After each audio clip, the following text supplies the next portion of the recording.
Hello and welcome. This is Beyond the Darkness. I'm your host, Dave Schrader, along with me, Tim Dennis. Good evening, Tim. Evening.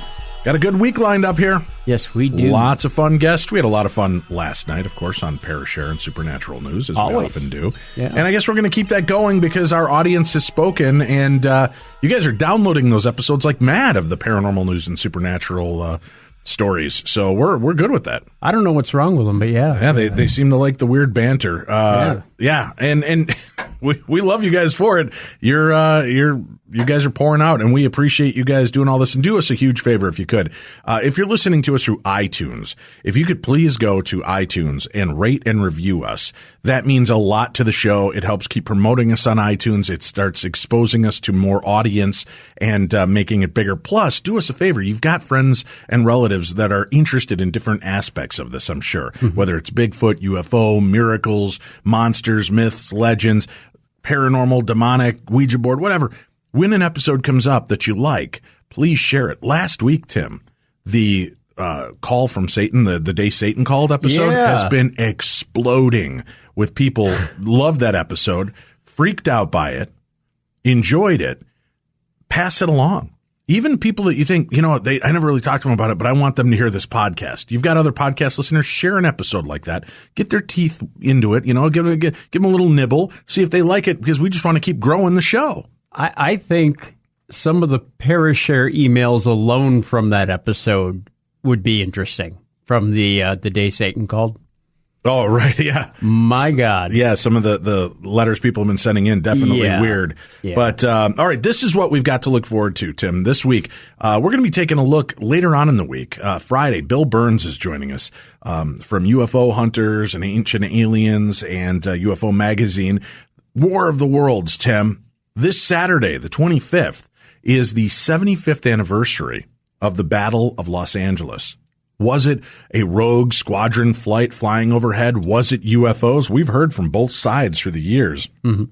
We'll talk with Bill Burns about the case, and we've got one of the coolest, I think, Theater of the Mind episodes coming up. Oh, yeah. It's a little longer than normal, but it is from a first-hand account from that evening of what this man and his mother witnessed over the skies of California. And it is cool. So make sure you check that out.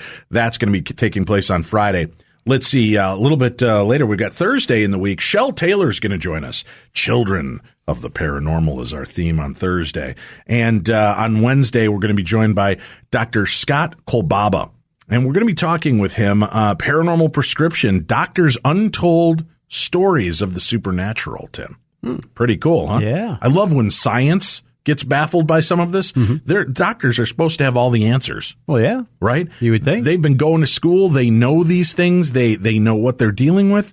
What happens when they run into medical miracles? We'll talk about that later on in this week on Wednesday. Tonight, though, Tim, kind of kicking off, we'll bookend this week with UFOs. All right. Since the 75th anniversary of one of the most controversial and interesting stories, the Battle of L.A., took place, we're going to launch this week with Dr. Michael Salla, and he is a pioneer in the development of exopolitics, which is the study of extraterrestrial life and its political implications.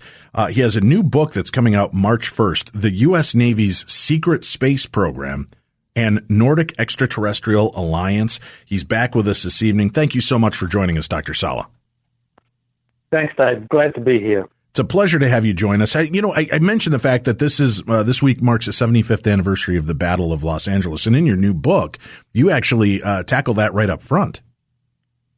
Well, that's right. Yes, that's in the first chapter, because what happened was that a lot of the major aerospace companies, aircraft companies at the time, were based in that Los Angeles region. And one of the presidents of one of these companies, the Douglas Aircraft Company, actually witnessed the Los Angeles air raid.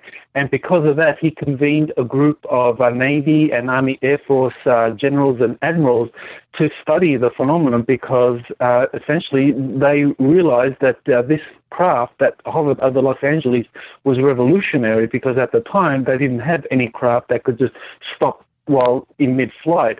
And so that was when the U.S. Navy, with the Douglas Aircraft Company, began to secretly start researching all of the information they could find on these anti-gravity craft that led ultimately to the development of the Navy's secret space program. Wow. Yeah, there is some really intriguing aspects to this story. And as we keep peeling back the layers, finding out all the different stories and things that happened before, during, and after the Battle of Los Angeles, it is really kind of remarkable. And it's interesting to me, the disinformation that the government has still put out about this case. When you're doing research on this and looking into what's taking place historically, are you baffled sometimes by the level of lame excuses that our government comes up with to try to cover some of this? I see it as really just being part of the secrecy system that was in place at the time. I mean, that was a time, of course, of war, and also the aircraft companies that were engaged in this kind of breakthrough technology for the Navy and the Army Air Force at the time, secrecy was the buzzword. But all of that, of course, occurred, 75 years ago. And so now a lot of the documents pertaining to the people involved in these projects are available under the Freedom of Information Act. And so I've been able to actually get some of these documents. In particular, there was a Navy admiral who ran the Naval Air Station out of San Diego, who was in the thick of things in terms of doing pioneering research on these secret space craft that had been sighted over Los Angeles and also were being researched in Germany at the time. So those kinds of documents are now available, and so we can kind of piece it all together. It's like a jigsaw puzzle, but, after 70 years, a lot of these documents do become available.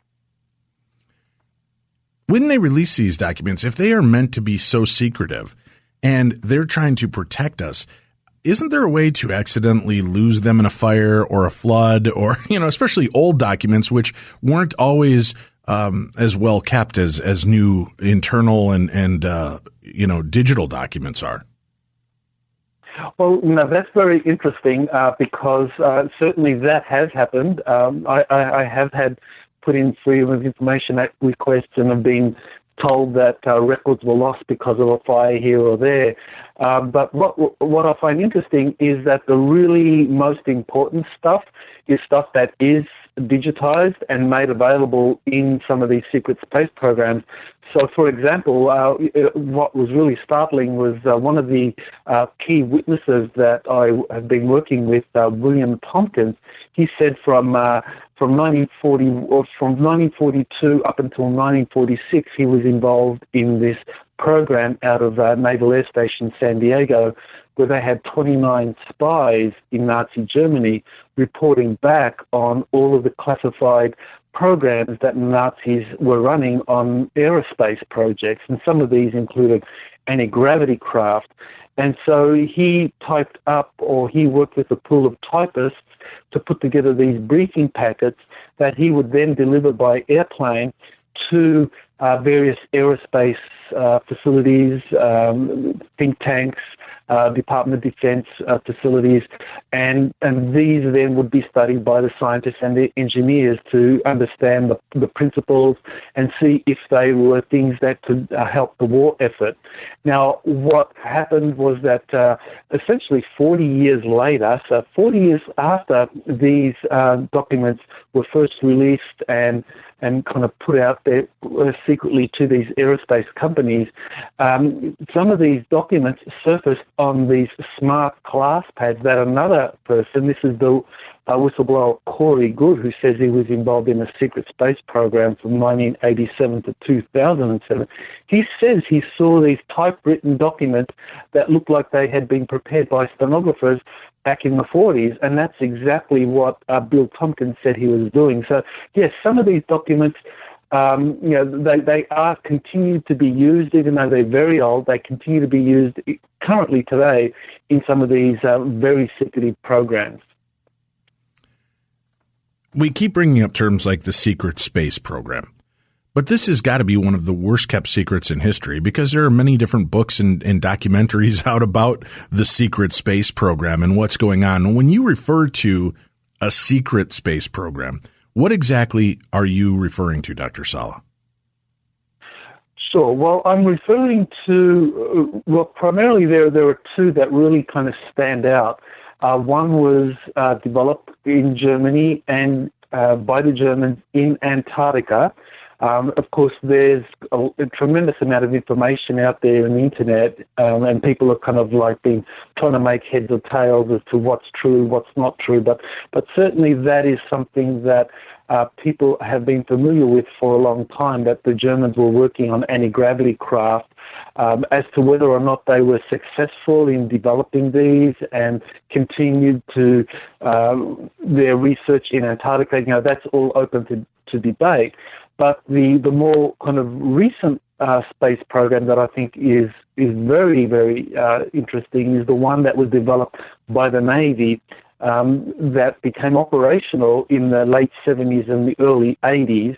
And this is something that there's records, Freedom of Information Act records, and also corporate documents that have been released by William Tompkins that actually does support this idea that the Navy actually created a secret space program, and that continues to exist today with battle fleets operating in deep space.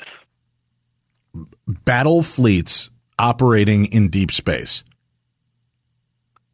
That's correct. That's, okay.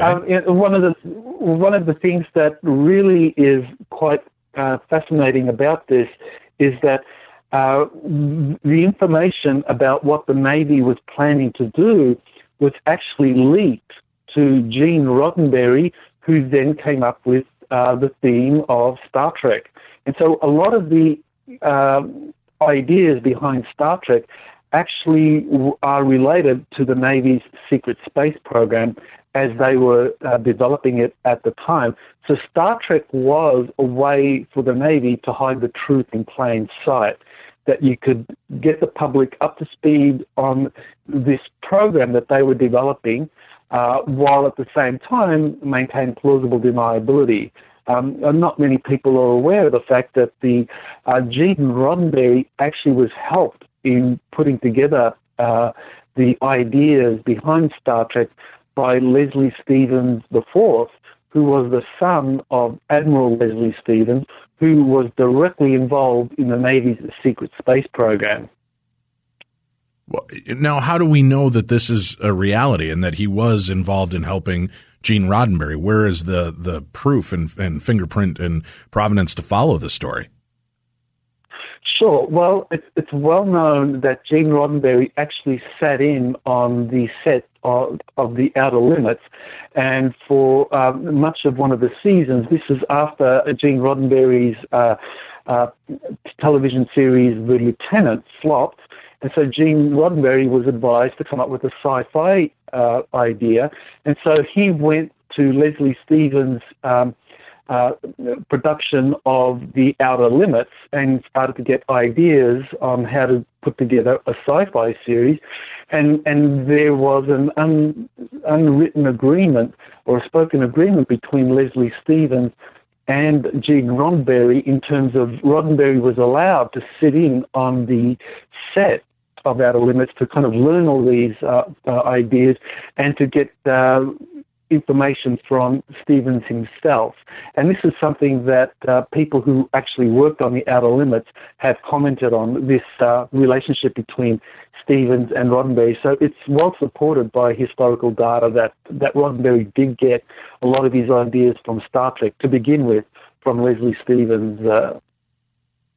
So you believe then that the government had decided to feed us stories to basically inform us, but do it under the guise of entertainment. So then that way we're kind of desensitized to the idea of deep space travel, intergalactic possible space exploration, and do it in a way that we're entertained, we're having fun with it, we're open to the ideas, but they have the plausible deniability of the fact that once this is out there in an entertainment form, anybody that talks about this is going to sound like they're just spewing Star Trek stories.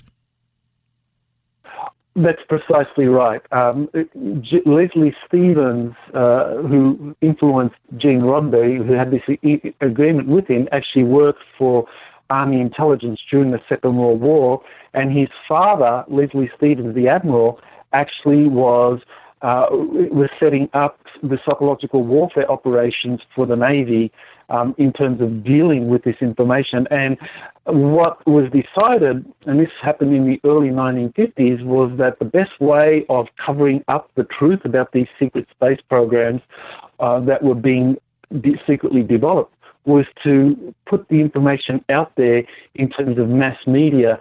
And that would basically enable, achieve two goals, two main goals. One was that it would secretly prepare people for the truth in the event of some sort of catastrophic disclosure event, like aliens suddenly showing up over major cities.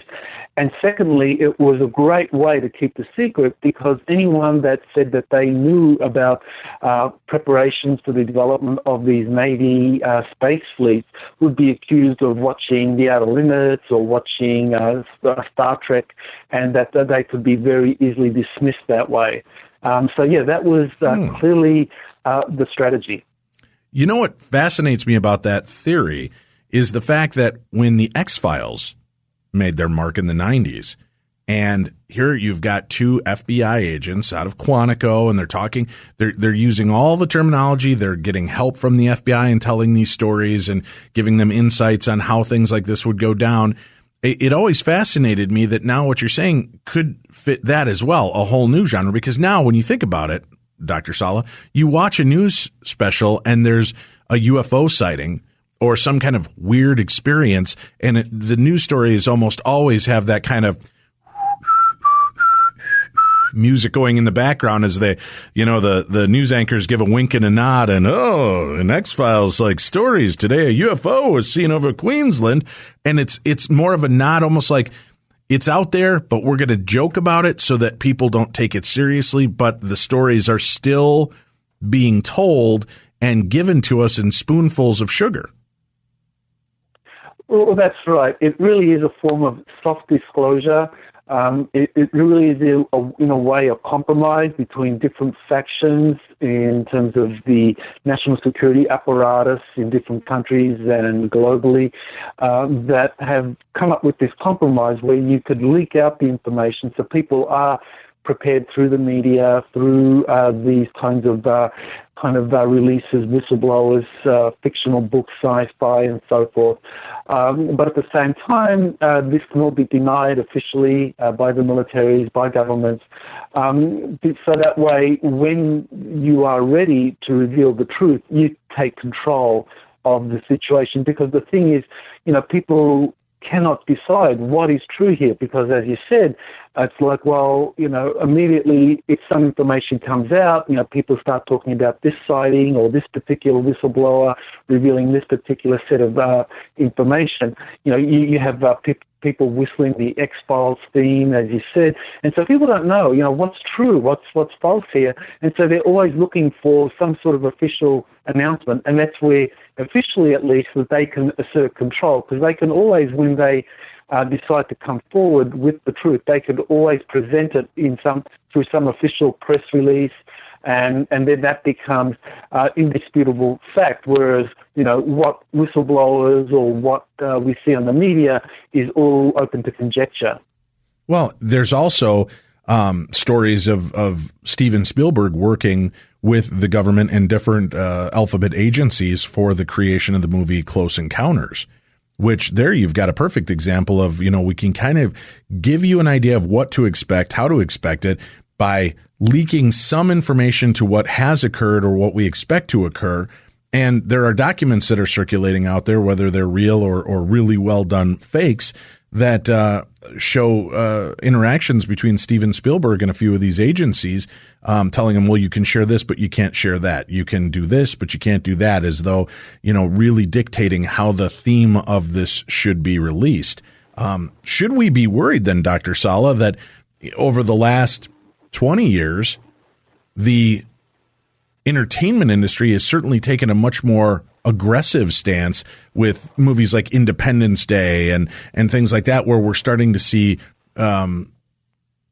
really devastating effects of this. If we are to believe that the media is being controlled and that these forces we're being given, spoon-fed some information, are we being given these stories so that we are kind of preparing and desensitizing to the idea of these things eventually appearing in the skies over our national cities and preparing to either overthrow or do battle with us? Well, I think what has been happening through the entertainment industry is that multiple scenarios for human extraterrestrial contact have been presented. Some very positive, like we saw in Close Encounters, some much more negative, as we saw in Independence Day. And I think that all these different scenarios that have been presented, that is seeded into the mass consciousness, so that gives the people who are in control of these secrets a lot of flexibility in terms of how to roll out the truth when they feel that they have no other choice than to do so. Because I think eventually the truth will have to come out, and they understand this.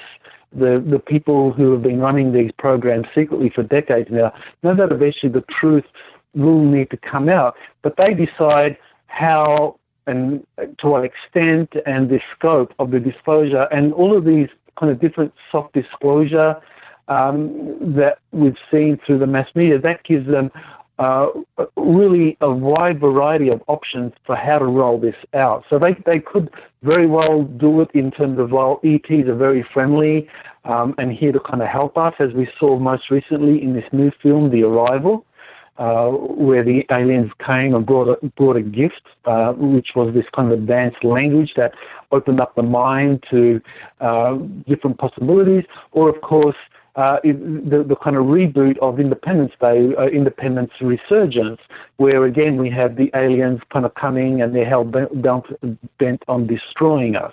So, this gives the planners the maximum range of options to decide how they're going to roll this out officially when they feel that there's no other choice. If we have been visited for millennia, as it's been kind of floated out there by a lot of different people in the field of ufology and alien studies, the idea that, from Bible times to today, there are aspects of history that, if you look at it, look like they're thinly veiled stories of UFOs. And you've got these kind of stories that permeate many different cultures, belief systems. It just really seems to be out there. If they've been here all along, why the need and want and desire to hide this? Why not just, bears exist, lions exist. They're violent forces of nature that, when messed with, can shred a person apart. Why would we be okay with that being out there, but not just confronting the alien issues from day one as a public point? Because right now, maybe you drop the bomb that aliens have always been here, they're coming to take over the world, people are going to go into mass panic. But if we've been spoon-fed throughout our entire life that we've always been involved with aliens one way or another, it seems to me that we would be a much more prepared civilization instead of having these issues. Or do you believe it's what so many people are buying into right now? It's fear-mongering. The best way to control its people is by planting seeds of fear and possibilities of doubt, and that's the way to maintain the control over the populace. Well, there's definitely a lot of data, a lot of evidence that shows that aliens have been visiting us for thousands of years, and the Ancient Aliens television series kind of presents a lot of this in very persuasive terms. What I find very interesting is that there seems to have been some historical event that occurred, say, around 2,000 years ago, 1,500 years ago, where you had a lot of the world's religions moving from this belief in these gods who had these supernatural powers, who today we would be tempted to say, well, these are just extraterrestrials with advanced technologies, Zeus, Indra, Jupiter, all of these different mythological gods. Now we could say that these were probably extraterrestrials with their advanced technologies who just kind of like dazzled the native population at the time, to where you actually had around especially with the growth of the monotheistic religions, that all of a sudden our global religions transition from this belief in these gods that ran human affairs to a belief in these unseen gods, or in this kind of unseen universal force, if you go into Buddhism and so forth. Why that happened, we can kind of speculate on that, but I find it interesting that that as we evolved in terms of our technology, societally and so forth, that this kind of element in human history that can be directly connected to extraterrestrial life went from being openly interacting with humanity to operating from behind the scenes. So now the gods transition to being like the Elohim, who somehow kind of operated behind the scenes as angels and so forth. And so there was a transition there. And I think that this now kind of like helps us understand who really is in control of the global system today, because a lot of these are controllers, the people call them the Cabal, the Illuminati, Freemasons, whatever name you want to give them. But many of these groups actually do believe that they are genetically connected to these ancient gods or these extraterrestrials that once 2,000 years or more ago actually openly ruled over humanity, and now they rule secretly from behind the scenes through these elite bloodlines. We need to take a break. We've got much more to discuss. And when we come back, I want to talk with Dr. Salla about the fact that if these beings are so powerful and they've got the ability, we've heard of stories of them shutting down nuclear facilities, our own weapons against us. They have this ability. Why did they let us get to this point anyway? Why have they not stopped or stepped in? What is this? Are we dealing with the prime directive of Star Trek where they have to wait till we've crossed a certain threshold before they can make themselves globally known to us? Or is this more just fantasy and fodder? We'll discuss that when we return here on Beyond the Darkness.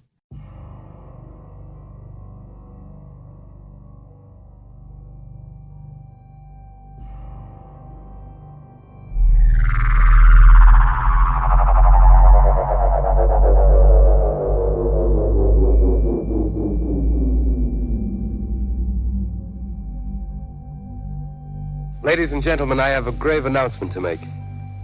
Incredible as it may seem, both the observations of science and the evidence of our eyes lead to the inescapable assumption that those strange beings who landed in the Jersey farmlands tonight are the vanguard of an invading army from Beyond the Darkness.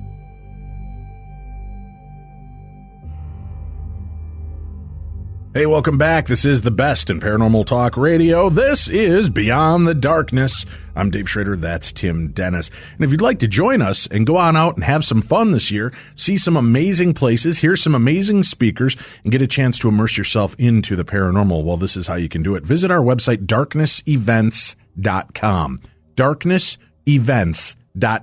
You can keep up on where we're going to be throughout the year at live events and Michigan Paracon, Chicago Paracon. I'm going to be out in England with our 2017 British invasion this year, and we've got so many other cool items popping up throughout the year. I'd hope that you'll join us. Come on out and meet Tim, myself, and all the other amazing speakers that are part of the lineups. Again, all that information is easily acceptable, or accessible, I should say, to you at darknessevents.com. All right, we're back tonight, and we're discussing kind of the U.S. Navy's secret space program and their work with these Nordic extraterrestrials in an alliance. We've been talking with our guest, Dr. Michael Salla, tonight. Dr. Salla, one thing that I'm always confused by, we've talked to so many UFO and alien experts and people that have been abducted, people that have supposedly interacted with these beings, and part of this storyline is that they're waiting for us to reach this global consciousness moment of peace when they'll come to us and then they'll reveal themselves when we can learn to get along with one another. To me, that just sounds like a bunch of hogwash. I mean, if they're that benevolent, they're that powerful, and they're so worried about us, why don't they just shut down the weaponry, make themselves known, not overlord us, but certainly teach us a new way, help us with health and feeding the hungry and doing things like that. And we will follow lovingly and willingly because that's the kind of people we are. If we're getting something in exchange for this and it's making our lives better, we'll turn this thing around in a heartbeat. Well, that's really a critical question here. Like, why is it that we have these positive Nordic or human-looking groups that are out there that are interacting privately with our citizens? You know, why don't they openly show up? Why don't they just reveal themselves, and that would end the secrecy and usher in a new age? Well, I think that there are some kind of important points to keep in mind here. One is, our planet is, for better or worse, not run by people, but run by governments. And governments are the ones that make policy decisions about how they are going to react to visitors from other worlds. So even though these visitors might say, well, look, we can help your people, we can help your planet in so many ways, if the government representatives decide that, no, we don't want your help, because, you're asking us to kind of like eliminate our most advanced weapon systems, and we need these things to defend ourselves against one another, and possibly even to defend ourselves against you. So we're not going to dismantle our nuclear weapons arsenals, and nor are we going to stop our advanced research on things like biological weapons and so forth. So I think that would mean that these kind of more positive extraterrestrials who maybe genuinely want to help our species evolve, that puts them in a real bind, because, as you said, it would, if they were to kind of like openly appear, they would be in contravention. They would be actually going against the wishes of the governments that represent the people of the planet. And so other governments will say, well, you've just broken your word, and you've started to appear. We're going to start shooting at you, and we are going to tell the people that you're kind of invading us. And so I think that would really be an important factor in why they just haven't suddenly showed up. See, this and is that themselves. That's the one point I've had a problem with on all of this. I mean, I've seen things in the sky I cannot discount. Things that do not look natural or like any kind of craft that we should have on this planet. I've seen that for myself. I've witnessed it in the skies over Trout Lake, Washington. So I'm on board with the idea that we're being visited by extraterrestrials. Here's my thought, though. An ET would take about 8 seconds of reviewing what's going on in our world to realize most leaders are morons in this on this planet. They're run by greed. They're run by scare tactics, and for extraterrestrials that have learned how to either traverse universes, traverse alternate timelines, whatever planes of existence, or the outer space to get to us, that they're fearful of our moron leaders around the world who are just trying to figure out a way to profit off of war and fear mongering. It just doesn't make sense. They are a power to be reckoned with. They're either our creators or they're our overseers. And either way, them stepping forward and saying enough is enough. Oh, they're going to attack. You can say that, but if, they've got the ability to go across the universe. I think they have the ability to broadcast to us and say, we're not here to cause you problems, but in the current way that your politics and politicians are leading you, your world is going to end. We've seen your future. We know what's coming. We're here to help. I think people would, especially in today's climate with the derision that's going on in just the United States regarding our leadership, I think people would easily glom onto the idea of an extraterrestrial force coming in to help us now more than ever. And I don't want that to sound too weird and utopian, but Dr. Salla, while watching all this, sometimes doesn't this hippie huggy BS start to get under your skin and think, no, this is just garbage. The aliens they've got their own slant because they wouldn't allow our idiot leaders to continue to do what they're doing if they really had a concern for our people. Well, I think what we need to kind of understand here is that, the leadership of different governments around the world, and, take the United States, I mean, the thing is, the leaders are really, whose interests do they represent? They represent the interests, and people have different words for it. Some call it the deep state, Some call it the shadow government. Some call it the cabal, the Illuminati. But I think that what's clear is that the leaders basically answer to this kind of vested group of interests that are associated with, say, the major kind of oil companies, that are associated with the major kind of pharmaceutical industries, that are associated with the armaments industries. So all of those major kind of technology sectors, these are the ones that would precisely be the biggest losers if these benevolent, kind of huggy aliens show up with this kind of cosmic philosophy of, we're all brothers and we don't need these advanced weapons. There's free energy, and there's kind of like these healing technologies that can kind of heal you of the most acute disease you can imagine, that has the answer to aging. All of these kind of like really futuristic Star Trek type concepts. If these threaten the vested interests of the deep state, of the shadow government, then, they're going to utilize all of their resources. And it's not just the political leadership. It's not just the military, but it's also the mass media. We're seeing now, for example, how the mass media, that can kind of develop a narrative against any political leader that doesn't toe the line. And, we are seeing that very, very succinctly now, with the problems. I mean, Trump now has actually called the mainstream media the enemy of the American people. I mean, that has never, ever happened before. But I think this has now risen to the surface because the mainstream media really does represent the interests not of the common man, nor do they represent the kind of political leadership. What they represent are the interests of the deep state, who own all of the mass media.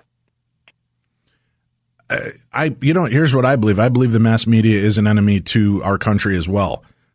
And I don't believe that because they're hurting Donald Trump's feelings. I believe that they've taken on a responsibility to inconsiderate journalism, where they're not looking at what needs to be said and done in the ways of the world. They are willing at the drop of a hat to embarrass our leaders to the world, to make us look stupid, insignificant. And you know what? In my opinion, whether you're for or against your president, to belittle us in front of the world and to show our weaknesses. I mean, right now, if any country out there wanted to take a shot at it, this would be the time, because of how fractured we are. And because who's going to believe what story in the news? That the Russians and Chinese are really amping up to attack us? Real easy for Donald Trump's people to step in and say, this is hogwash. This is just them trying to build fear so that, it shakes confidence in us. And the fact is that I think mainstream media has done so much damage to public concept of everything. We can't trust anyone. And that's a weird place to be in this world. In 2017, into the, first quarter of the 21st century, and we're at a point where we seem more broken now than we were in the 1920s and 30s. We have no alliance for our own people. We want to, and I understand there has to be accountability.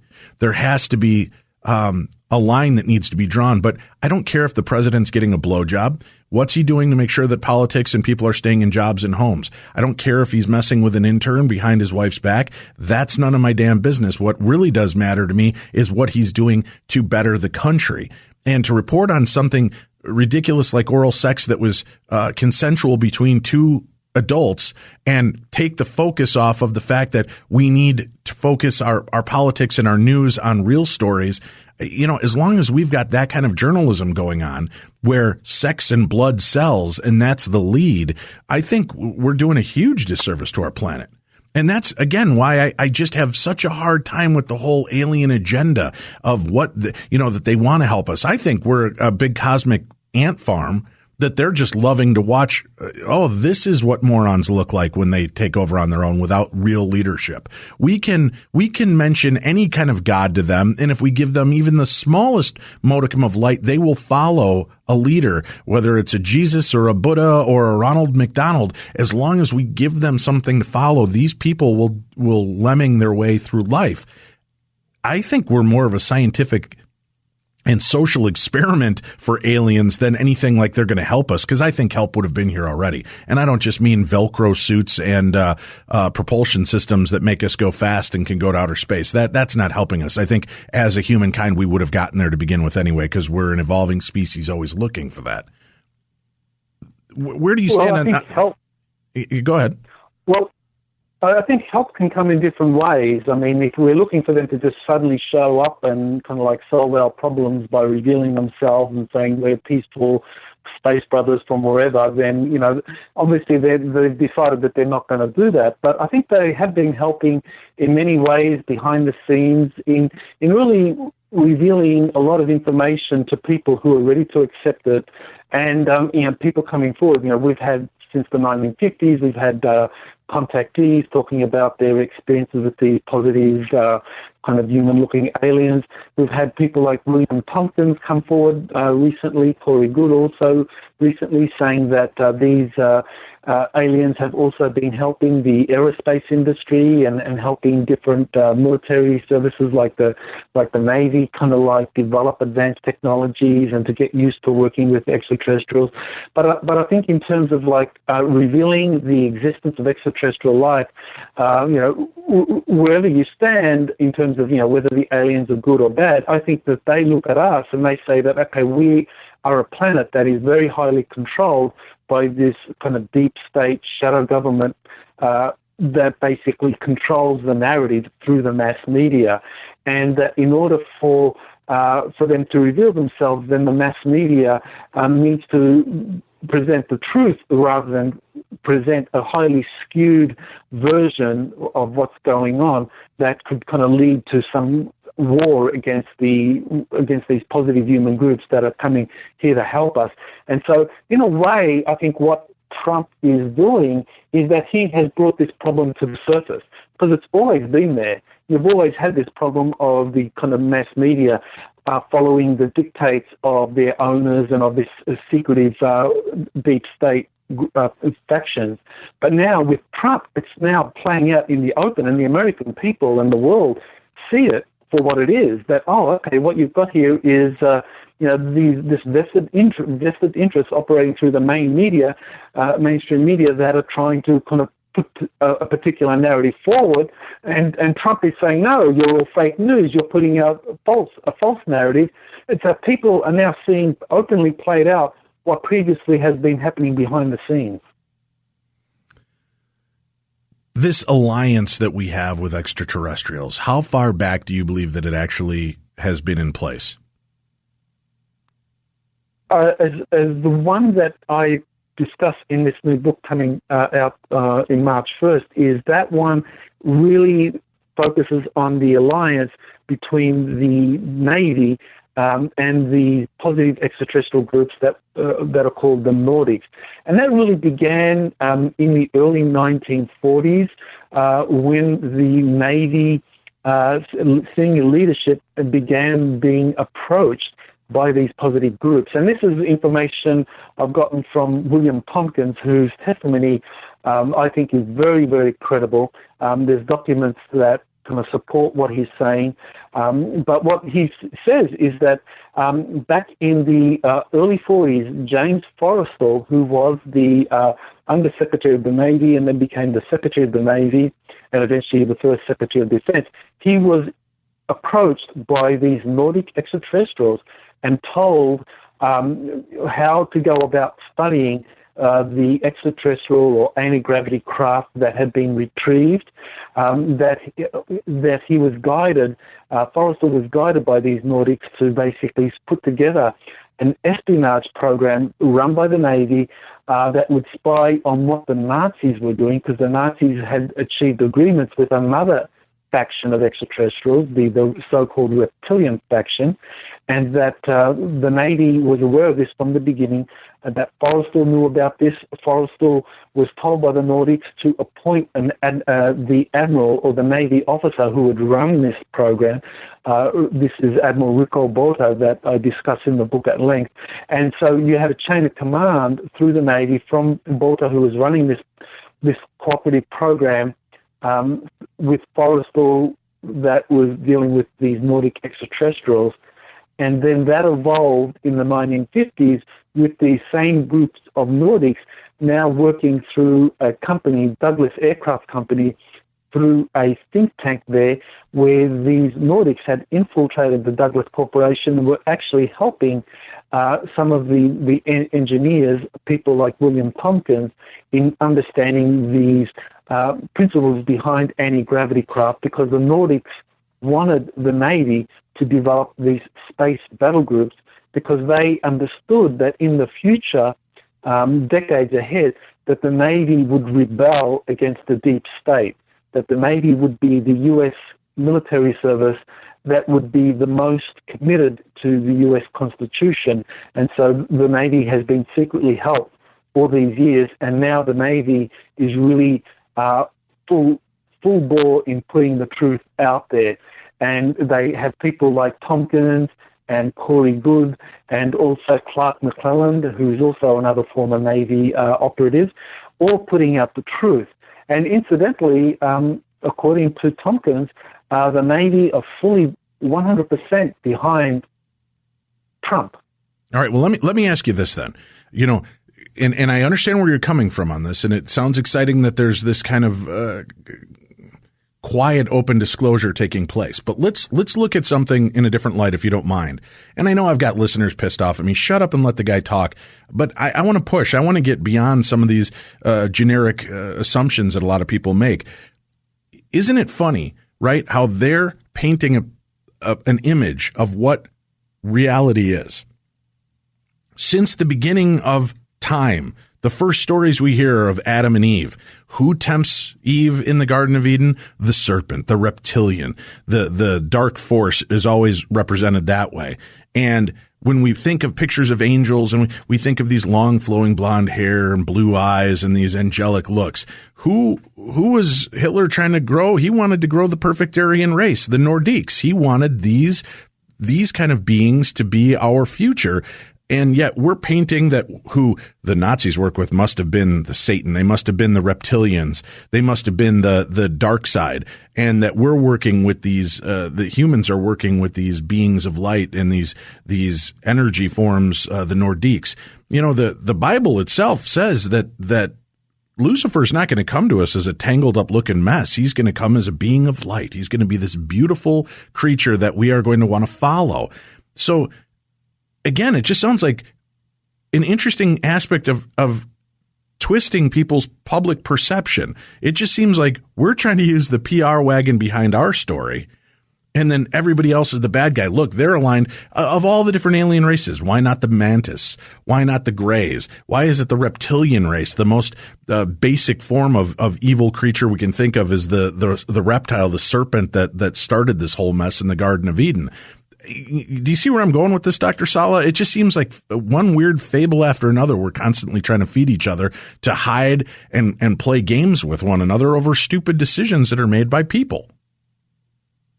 Well, I think, in a way, it's, yes, there is this kind of like narrative that, Nordics are good, angelic-like, and reptilians are bad, kind of devilish-like, and that's certainly, part of information. But, I think there's some simple biological kind of like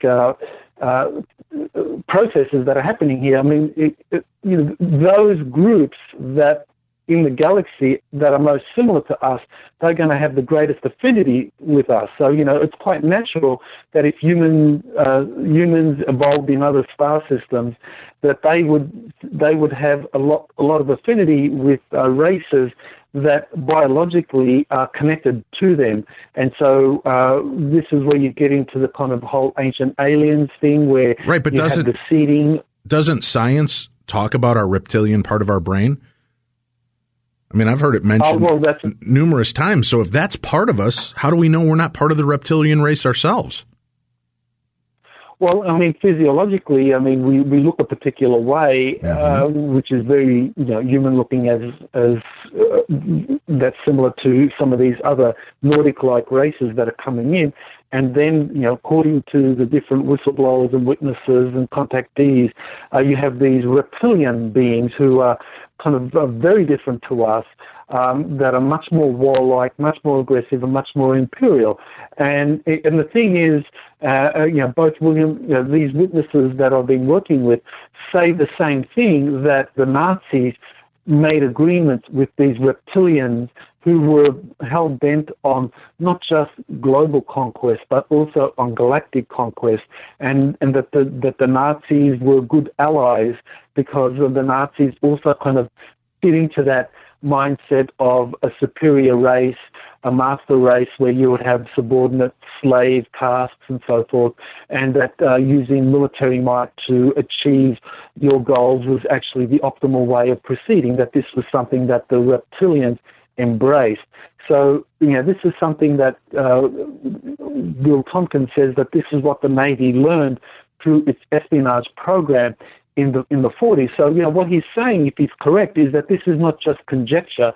He's saying that the Navy actually got intelligence data that these reptilians were actually helping the Nazis to win the war, and that behind the scenes, the senior Navy officials such as James Forrestal and Roosevelt and Churchill, that these guys were being helped by these Nordic extraterrestrials and knew it, that they were fully aware of that, and they gave the thumbs up to that because they because they were in a war against the Nazis. So, the enemy of my enemy is my friend. So the Nordics were the enemy of the reptilians, so the Nordics are our friend type thing. And so why aren't the Nordics? Why aren't the Nordics just keeping the reptilians from interfering? Why aren't they stepping up their protection of our planet if they have such a concern for us and they don't want the reptilians interceding and messing with our people? It just seems like that battle should be taking place outside of our realm. That battle should be taking place in a way that isn't affecting us or impacting us. And if you've got this warlike creatures, these reptilians that want to dominate and destroy, wouldn't it have made more sense for them to align with the United States and our allies, knowing what a powerful force and might we would be, and then utilizing that structure to help take over the world? Because once you start, I would have thought that at that point, we go in, we win the war, we drop bombs on Japan. Now we've got the reptilians on our side. The reptilians have an agenda they want to push, and we've now got the most powerful country in the world. The battle seems to be a much easier one deal by aligning with us than it did with the outsiders in a small country like Germany. Well, this is where we reach the question of, was Nazi Germany, was the Third Reich defeated? Militarily, they definitely were defeated. But what happened with Operation Paperclip and the way in which a lot of Nazi resources were allowed to leave Germany during the war, and you actually had this faction in Antarctica who developed advanced technologies. We know about the Operation High Jump, where Admiral Byrd tried to basically take out the Nazi bases in Antarctica and failed. And then we have really what is a pivotal moment, which is in the summer of 1952, when you had these overflights of UFOs on successive weekends over Washington, D.C. Now, many people, and I was one of them, for a long time assumed, well, these are extraterrestrials wanting to reveal themselves. In fact, according to the information that has come out through Tompkins, Corey Good, Clark McClelland, that these, in fact, were Nazi UFOs. So just think about that for a minute, Dave. Just imagine that you are Truman, you are Eisenhower, and you have these Nazi UFOs flying over Washington, D.C. in a show of force, and you've got your most advanced jet aircraft based at Andrews, and they can't do a thing against these things. What are you going to do? Are you going to openly reveal that, there are these Nazis that are back now and they have technology way ahead of us? Or are you going to secretly make deals with them and basically try and get as much of their technology as you can and hope to catch up so eventually you can surpass them? Well, what we're told is that deals were made and that those deals led to this Fourth Reich, where the U.S. military-industrial complex was infiltrated by these Nazis, and so that continues to the fourth today. And so now much of the military-industrial complex is, in fact, the Fourth Reich. And the Fourth Reich, the mass media in the United States, is an outlet, is a mouthpiece for this Fourth Reich. And I think people like Trump, who are working who are the kind of working in an agenda which is in alignment of groups like the Navy, that they are trying to get the truth out there. All right. When this is taking place, there's footage of the Nazis working on this UFO-like craft, these gravitational craft. Do you see the problem in the fact that if they're being helped by an alien race that got here and understands these kind of propulsion systems, why were they failing so miserably? Why didn't they dominate the airwaves? Well, because the Nazis, they were trying to weaponize these technologies and simply ran out of time. I mean, the thing was that the Nazis throughout the 1940s, and this is something that is historically well documented, were trying to weaponize their flying saucer research, and they came up with prototypes, and they tested a few, and they seemed to be making great progress. But throughout the 40s, you actually had, the Russians and the Americans, with their massive armies and air fleets bombing the heck out of Germany, so that they simply ran out of time. So that by the time they began to put some of these weaponized flying saucers out there into the field to use them, it was the same problem like with the jet. With the Messerschmitt, they just simply had too few of these things, and there wasn't enough time, and so they were overwhelmed. But the Nazi factions in Antarctica, they had the time, so they were able to successfully weaponize these things in the 40s, so that by the time that the Navy put together its punitive expedition in 1946-47, the Nazis weaponized their flying saucers, and that they were able to beat back the best that the Navy could throw at them, and that the Nazis had been helped by these reptilian extraterrestrials. They do their best. We end up going in. We take a lot of their best scientists, bring them over here to get their help and aid in building these things. If the reptilians wanted that side to succeed, why weren't these scientists abducted? Why weren't they beamed out in order to not give the information to the United States, who the reptilians were working so steadfastly against? Well, as much as I can tell from all of this information, it seems that the reptilians are very skilled at working behind the scenes, doing all of these secret operations where they gradually infiltrate and basically co-opt key power groups and centers. And so this is something that this book kind of details, the new book coming out, where there are examples of leading aerospace companies that have these different ET groups trying to infiltrate. One trying to slow things down, sabotage, and the other trying to kind of help things move along. So you have the reptilians that are very skilled at these kind of covert measures through Nazi scientists that they had been working with, inclusion with. They were able to place these people in key positions throughout the U.S. military-industrial complex, so that eventually the reptilians succeeded in co-opting, a lot of, not all of the military-industrial complex, because there were holdouts, because I think the Navy were a holdout. I think the FBI was a major holdout. But still, enough of the military-industrial complex was compromised by this Nazi reptilian alliance that ultimately the United States became part of this Fourth Reich. And I think that's what was behind Eisenhower's famous farewell speech in 1961, that he was aware that the U.S. military-industrial complex had been co-opted and warned Kennedy, and Kennedy tried his best to overturn that, and of course he met his fateful end for trying to do that. This plan that's going on, do you believe that we are on the precipice of disclosure, or is this something that's going to continue to play out behind the scenes for another 100 years? information I'm getting is that this is now being played out, that the factions that want the truth to come out, and here we're talking about the Navy in particular, we're talking about international partners like Russia is a major force in disclosure. They've been doing a number of things in getting the truth out there.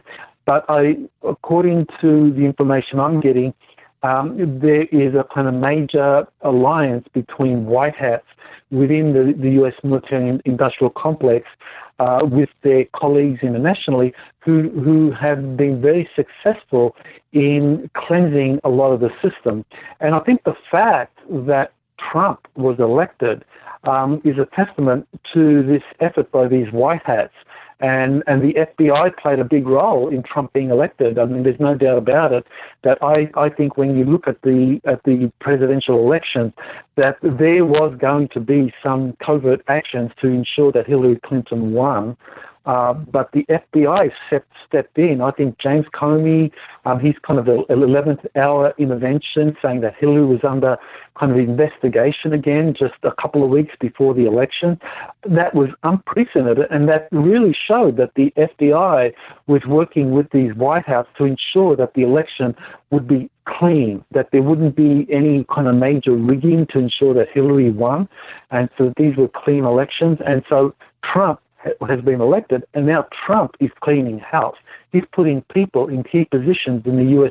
military-industrial complex, in the national security apparatus, to ensure that Washington is drained. And so we are seeing that. And there's a big battle happening now, which is why we are seeing the major media all lining up like ducks in a row against Trump and trying to put out this kind of narrative that, you know, he's kind of like a shill for Putin and that he doesn't represent America's interests.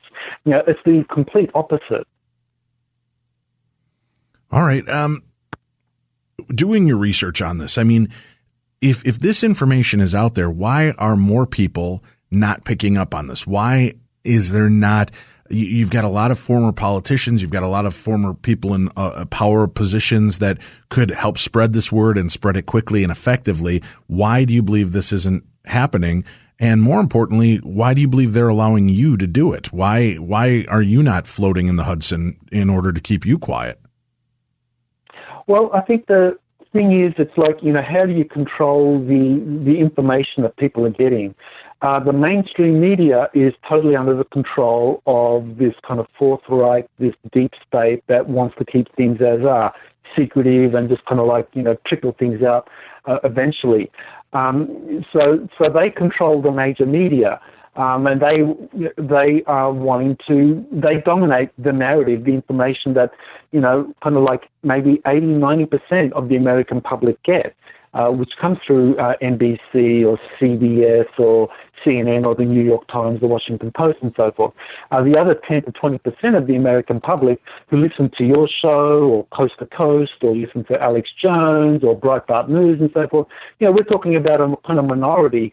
And so the controllers don't really worry too much about us because they realize that, you know, we're only a kind of small voice out there. We're kind of 10 to 20% of the population actually listen to the alternative news media. Even though we're growing, even though we are getting more and more of the people, the populace, kind of listening to us, but we're not yet that threat. But the big threat that they have is Trump, because Trump is changing the rules of the game. He's discrediting the mainstream media, and for the first time, the kind of 80%, and I hate to use this term, you know, the sheep out there that follow the mainstream media, and I've been guilty of that in the past. I've been one of the sheep, definitely, who follow the mainstream media, that we are now presented, the people following the mainstream media are presented with this kind of like alternative narrative which is coming through the White House, through the President of the United States, no less, saying that the mainstream media is feeding you a pack of lies. Go somewhere else to get your information. Go to Breitbart News. You know, go to Alex Jones on InfoWars.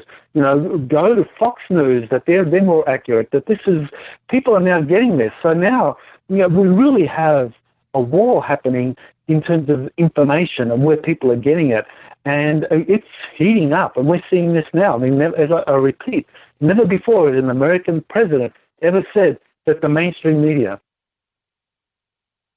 All right. It's definitely intriguing, worth researching and reading about, exposing yourself to, because I think that there's a lot going on at play in here. The book comes out in March 1st. It's the U.S. Navy's Secret Space Program and the Nordic Extraterrestrial Alliance. Our guest this evening, Dr. Michael Salla. Dr. Salla, thank you so much for being here with us this evening.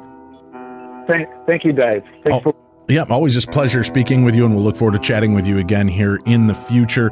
We will be back tomorrow. Dr. Scott Kolbaba will join us, and we'll talk about physicians and their interactions with the paranormal. What happens when doctors are butting up against the supernatural and they can't explain it away with science? A little bit later on in the week, Shel Taylor joins us to talk about Children of the Paranormal, and on Friday, Bill Burns is back with us as we discuss War of the Worlds, the Battle of Los Angeles. And check out tomorrow when we're back with more strange and supernatural here on the best in paranormal talk radio. This is Beyond the Darkness.